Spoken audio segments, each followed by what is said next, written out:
A paz do Senhor a cada família que a partir de agora está conosco em mais um grupo de crescimento e de discipulado. A paz do Senhor a todos os nossos irmãos que agora de forma diligente estão junto conosco para servirmos a Deus individualmente como família e fazendo agora da nossa casa, durante esse espaço que vamos estar juntos, uma extensão da igreja, uma extensão da casa de Deus.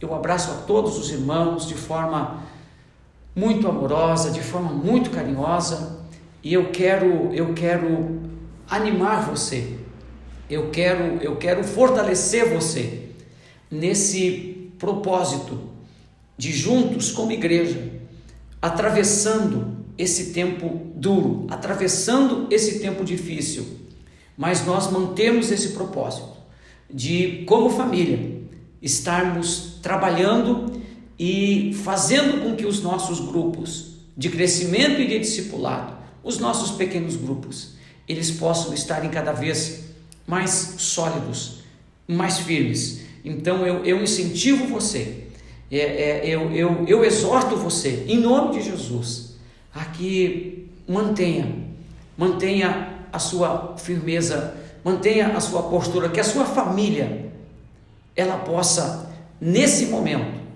continuar dizendo: eu e minha casa serviremos ao Senhor. E eu quero orar com você agora, e essa nossa oração, ela abre o nosso grupo de crescimento e de discipulado de hoje. Eu chamo você para orar comigo de forma fervorosa agora. Busque a Deus, entre na presença de Deus junto com a sua casa, clame ao Senhor, porque está escrito na palavra do nosso Deus: clama a mim e eu vou te responder, eu vou te anunciar coisas grandes e firmes que tu não sabes e que tu não conheces.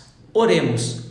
Nosso Deus, nosso Pai, em nome de Jesus, o teu amado Filho, o nosso Senhor e Salvador, nós chegamos diante de Ti em oração e juntos, centenas de pessoas agora, famílias e mais famílias agora, se voltam para Deus, se voltam para o Senhor.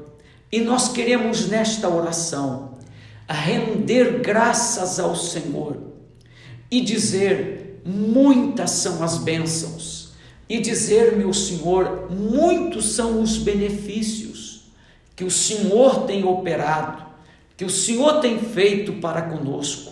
Eu desejo te agradecer por esta oportunidade que cada família agora tem, que cada família hoje tem, de se voltar para Deus, de servir a Deus, de buscar a Deus, de não permitir que os pequenos grupos sucumbam, paralisem ante esse estado de pandemia, mas muito pelo contrário, sejam fortalecidos, cresçam, avancem. Então, obrigado por esta casa que está entendendo o chamado de Deus para esse tempo, que está entendendo a missão que lhes é confiada.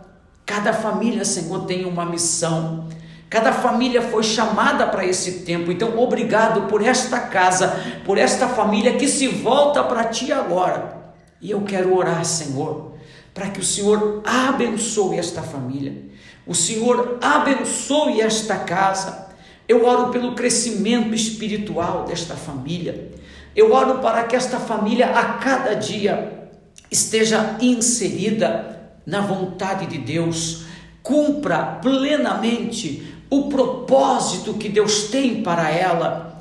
Eu oro, Senhor, para que em nome de Jesus não prosperem, mas pereçam, sucumbam os intentos malignos, os planos perversos contra esta família caiam por terra no nome do Senhor Jesus.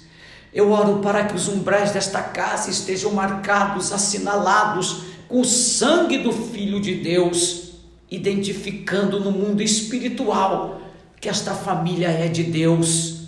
Nós bem sabemos, Pai Santo, que nossa luta não é contra carne e sangue, mas é contra principados, é contra potestades. Então nos levantamos em nome de Jesus para interceder por esta casa. Os pensamentos contrários, as ações contrárias sejam anuladas e a presença de Deus e o mover do Espírito sejam vivos e reais nesta casa. Em nome de Jesus, abençoa a reunião desta noite, que seja um tempo lindo, um tempo de crescimento, um tempo de avanço, um tempo de restauração nesta casa, em nome de Jesus. Amém e amém. Graças a Deus. É bom, é muito bom que a gente possa estar junto mais uma vez, que eu possa estar com você, que eu possa estar no recesso da sua casa, abraçando você e dando início, não é? Principiando esses momentos do nosso pequeno grupo, e daqui a pouco você, junto com a sua casa, com a sua família, continua orando, continua louvando, continua na palavra de Deus, continua servindo a Deus com as suas finanças. Então eu sou muito grato a Deus por estarmos hoje juntos. E eu quero, antes de falar um pouco da palavra de Deus para você, palavra que foi ministrada nos cultos do domingo passado, tanto no culto das 10 da manhã quanto no culto das 19 horas, eu quero chamar você para as coisas que vão estar acontecendo na igreja essa semana. Quero chamar você para as coisas que vão estar acontecendo na casa de Deus nesta semana, chamar a sua família para aquilo que vai acontecer na obra de Deus nesta semana. Na sexta-feira nós temos os nossos cultos da tarde, que nós chamamos de tarde da bênção, e onde eu chamo você para estar presente, para reservar o seu horário, para dar o seu nome. À noite nós temos a noite da cura divina e da libertação. Eu chamo você para marcar o seu nome, para estar presente. São 2 cultos que nós temos na sexta-feira em todas as nossas igrejas, tanto às 15 quanto às 19, às 20 horas, uma proposta de busca de Deus, uma proposta de um milagre, de um sinal de Deus, de uma vitória de Deus na tua vida, na tua casa, na tua família. Eu chamo você para esses cultos na sexta-feira. No sábado à noite, ali na casa de Deus da Maceió, no templo do Senhor ali da Maceió, são os nossos jovens, os nossos adolescentes, num trabalho específico voltado a eles, com a liderança dos nossos líderes jovens. Eu chamo você, jovem, adolescente, a estar conosco. E no domingo, o domingo é um dia de uma importância muito grande mesmo, porque domingo é o primeiro domingo do mês, é o primeiro dia da semana, é o domingo da ressurreição, é a manhã da ressurreição de nosso Senhor e Salvador Jesus Cristo, e é o domingo que a igreja vai relembrar a morte e a ressurreição de Jesus, como diz a Bíblia, até que ele volte. Então eu chamo você para os nossos 3 cultos de Santa Ceia. Escolha aquele que melhor lhe for, seja às 8 da manhã o primeiro culto, seja às 10h30 da manhã o segundo culto, ou às 19 horas o último culto de Santa Ceia do domingo. É importante demais que você não se deixe intimidar, mas que você venha cear. Eu chamo você, não deixe que nada impeça a sua presença na casa de Deus. Vença, em nome de Jesus, o medo.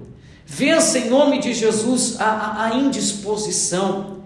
Vença, em nome de Jesus, qualquer coisa, qualquer pensamento que tem segurado você. Porque domingo, meu irmão, domingo, varão de Deus, domingo, serva de Deus, o seu lugar é aqui na casa de Deus. Ceia presencial, levantando cálice, levantando pão, nós vamos estar aqui esperando você.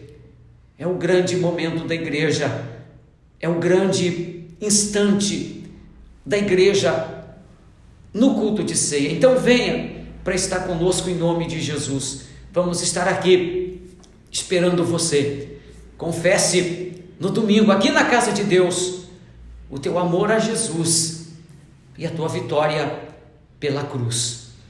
Dito isso, vamos à palavra de nosso Deus, que será amplamente trabalhada, ministrada para você, não só agora, pelo pastor, mas na sequência, por alguém da sua família, seja o sacerdote da casa, ou a esposa amada, ou o filho querido. Alguém da sua família, nesta noite, está com a responsabilidade de ministrar a palavra de Deus. Então agora nós vamos entrar um pouco pela palavra de Deus. Começamos a pregar no domingo sobre o poder criador de Jesus Cristo, que está em João capítulo 6, versículo 1 a 15. Eu não vou fazer leitura, porque são 15 versículos, isso tomaria bastante do nosso tempo, mas você vai fazer leitura aí na sua casa com a sua família. Você já está com a Bíblia aberta, e depois que o pastor deixar a reunião, então você vai ler esse texto com a sua família. João capítulo 6, versículo 1 a 15, fala da primeira multiplicação dos pães. Depois teríamos uma outra multiplicação, mas essa é a primeira multiplicação dos pães. E aqui Jesus, ele mostra claramente o seu poder criador. E foi sobre isso que falamos e é sobre isso que vamos falar. O poder criador de Jesus Cristo. Esse poder criador de Jesus Cristo, ele se manifestou em muitos milagres do Novo Testamento, porque quando Jesus dava vista a um cego, ele criava a visão. Quando Jesus ordenava que um paralítico andasse, ele criava nervos sadios, ossos sadios, para que aquele paralítico pudesse andar. Quando ele mandava um mudo falar, um surdo ouvir, ele criava uma nova audição, ele criava cordas vocais, ele criava voz no mudo. Então Jesus demonstrou em cada milagre o seu poder de criação, mas em 2 milagres ele demonstrou de forma muito mais claramente do que qualquer outro milagre esse poder de criação. E esses milagres são a transformação da água em vinho, registrada também por João no capítulo 2, e a multiplicação dos pães e dos peixes. Então, esses 2 milagres mostram de forma absolutamente precisa, firme, inequívoca, o poder criador de Jesus Cristo. E eu lembro a você que no início do Evangelho de João, no Novo Testamento, mas antes vamos lá para o início da Bíblia, em Gênesis, lá no início, no capítulo 1, está dito que Deus criou os céus e a terra, que a terra era sem forma e vazia, mas que Deus criou todas as coisas. Está lá no capítulo 1 de Gênesis a descrição da criação, e lá está o poder criador do nosso Deus, do Pai, do Deus Todo-Poderoso. Mas também no primeiro capítulo de João, no Novo Testamento, agora na Nova Aliança, no Novo Pacto, está se referindo a Jesus, o escritor, quando diz que ele estava no princípio com Deus, que todas as coisas foram feitas por Ele e que sem Ele nada do que foi feito se fez. João chama, já no início do seu evangelho, o poder criador de Jesus Cristo. E Jesus, quando multiplica pães e peixes, ele demonstra o seu poder de criação.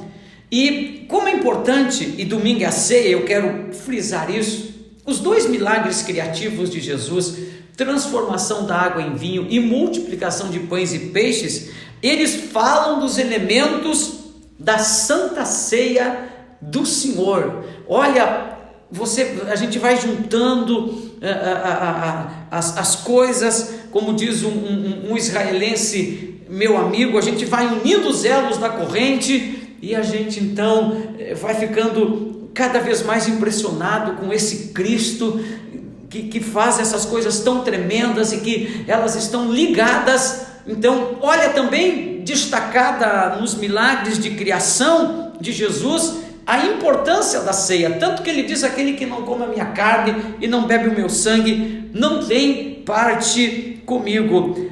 Nesse milagre de transformação, de multiplicação de pães e de peixes, ficam ali claras algumas coisas para nós, e eu quero falar pelo menos de duas delas aqui. E aí vamos deixar um pouco de lado as questões históricas desse milagre e passarmos para as questões espirituais, que elas estão ligadas à igreja, elas dizem respeito à igreja, elas se direcionam à igreja.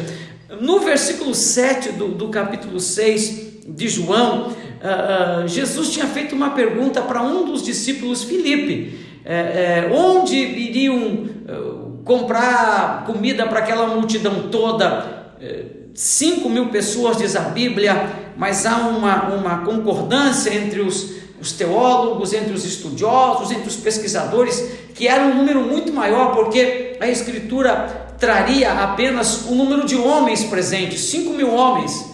Então haveriam mais mulheres e crianças presentes. Então não se pode chegar a um número preciso, mas é muito maior do que 5.000. Isso é algo que já há uma concordância entre os estudiosos, entre os pesquisadores da palavra de Deus, dos milagres de Jesus. Então, no versículo 7, Filipe responde a pergunta de Jesus, e nessa resposta Filipe demonstra a insuficiência do homem. E eu falei no domingo e reitero, parece que há no ser humano uma insuficiência permanente. Na resposta de Filipe a Cristo, ele diz que 200 denários de pão era muito dinheiro, não seriam suficientes para satisfazer uma multidão tão grande. Então parece que o ser humano, ele nunca está satisfeito com aquilo que tem, e nós precisamos estar felizes com aquilo que Deus tem feito. E eu vou mostrar algo para você agora. E Paulo, quando ele escreve a Timóteo, na primeira carta a Timóteo, Paulo diz que a piedade com contentamento é uma grande fonte de lucro. E aí Paulo diz: nada a gente trouxe para esse mundo e nada a gente vai levar dele. E aí Paulo arremata dizendo: se a gente tiver o que comer e o que vestir, a gente deve estar com isso satisfeito. E o que eu aprendo com isso?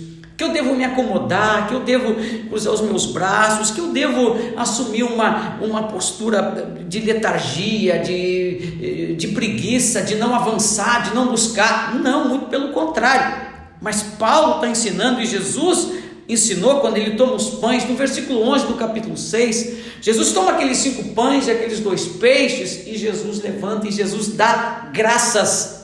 E aí eu descubro, tanto na fala de Paulo, quanto na ação de Cristo, na oração de Cristo, eu descubro que Jesus e Paulo estão nos mandando reclamar menos e ser mais agradecido. É isso que nós temos que aprender, se queixar menos e ser mais agradecido. Como tem irmãos, como tem pessoas que se queixam, e há uma expressão popular que eu quero trazer essa expressão popular para o nosso pequeno grupo hoje.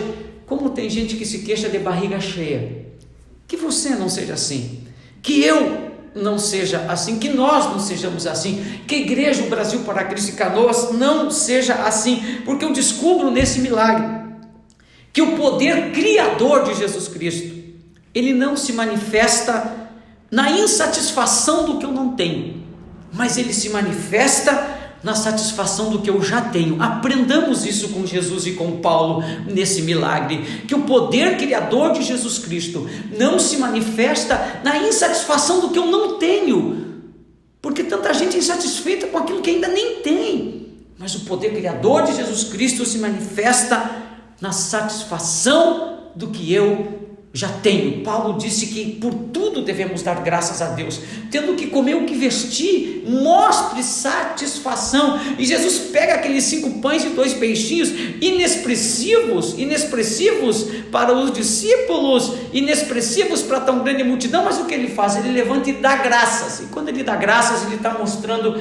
a satisfação com aquilo que eles tinham. E aí o poder criador de Jesus Cristo entrou em cena, e pães multiplicaram-se, e peixes multiplicaram-se, e uma multidão enorme comeu até ficar plenamente satisfeita.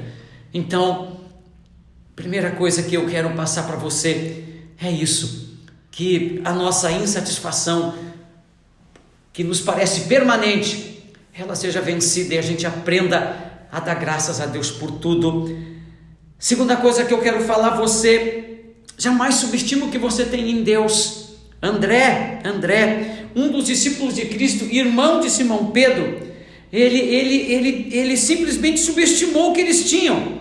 Ele disse: são 5 pães e 2 peixinhos, mas o que é isso para uma grande multidão? E nós aprendemos que a gente não pode subestimar aquilo que a gente tem, e nós vimos que a multiplicação não ocorre no que a gente não tem, mas ocorre naquilo que a gente tem. É um perigo, é um erro, a gente, que pode afastar de nós, que pode afastar do crente, o poder criador de Jesus Cristo, o menosprezo àquilo que a gente já tem. A gente vê na Bíblia, viu esse milagre, vê tantos outros. A multiplicação, ela ocorre em cima do que você tem.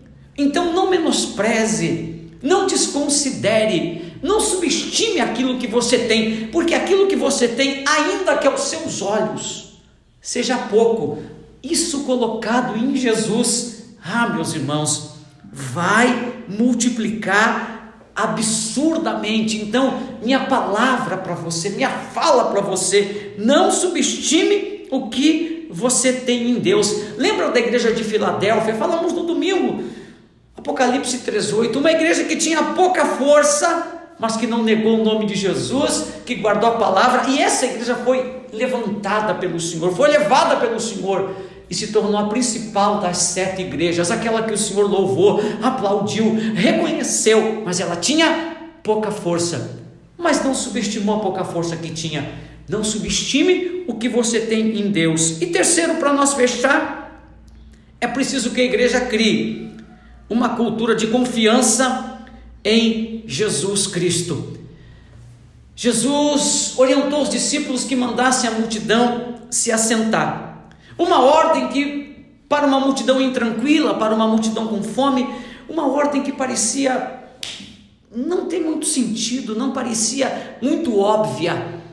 O óbvio era mandar todo mundo embora, mas aí eu descobri, eu digo para você que os discípulos, eles já tinham criado uma cultura de confiança em Jesus. Então eles sabiam que quando o mestre mandava fazer alguma coisa, quando o mestre orientava a que alguma coisa fosse feita, é porque algo ia acontecer, ele ia fazer algo. Então os discípulos já tinham criado uma cultura de confiança em Jesus, ainda que eles não entendessem. Muitas vezes eles não entenderam, mas fizeram.